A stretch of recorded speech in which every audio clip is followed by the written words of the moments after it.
আজ সকালে বর কোনো টিফিন না নিয়েই বেরিয়ে গেল। মনটা খুবই খারাপ লাগছে যে সকালে আমি তার কোনো টিফিন করে দিতেই পারলাম, কারণ গতকাল রাতে এত শরীরটা খারাপ লাগছিল, ও নিজে থেকেই বললো এত শরীর খারাপ লাগছে, তোমাকে কিছুই করে দিতে হবে না।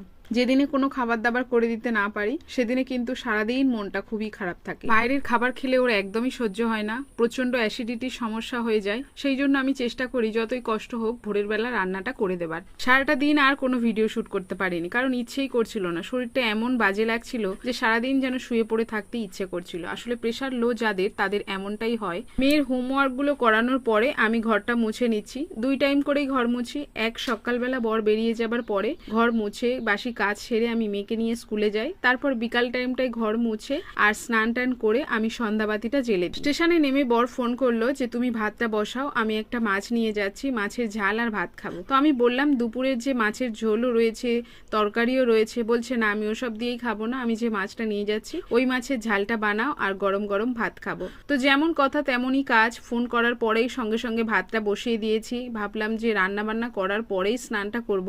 আমারও মন চাইছে যে ওকে আগে পেট ভরে খাইয়ে দিই। তো কি মাছ এনেছে দেখি। এটা নিয়ে এসছে চন্দনা ইলিশ বলে। তো খেতে খুবই ভালো কিন্তু কাঁটা। আর তার সাথে নিয়ে এসছে দেখো কুলপো শাক, যেটা আমার লাগবে, ওটা সিদ্ধ করে আর কি খেতে হবে। যেহেতু এখন গরমকাল তাই আমি মনে করি যে নুন চিনির শরবতের থেকে বেশি ভালো কিছু আর কোনো শরবত হতেই পারে না। তাই আমরা বেশিরভাগটাই নুন চিনির শরবতটাই খেয়ে থাকি। তো আজকের ওকে গ্লুকন-ডি দিলাম না, ওকে নুন চিনির শরবত দিলাম। আমিও 1 গ্লাস খেয়ে নিলাম। তো সারাদিনে যে কতবার আমি নুন চিনির জল খাই সেটাই আর কি আমি একমাত্র জানি। তারপরেও শরীরের দুর্বলতাটা একদমই কাটছে না। যাই হোক, সন্ধ্যার একটু আগের মুহূর্তে, তাই মা এখন এই যে ওয়ার্কারটা দিয়ে 3-4 বার ঘর বারান্দা এইটুকুই করে।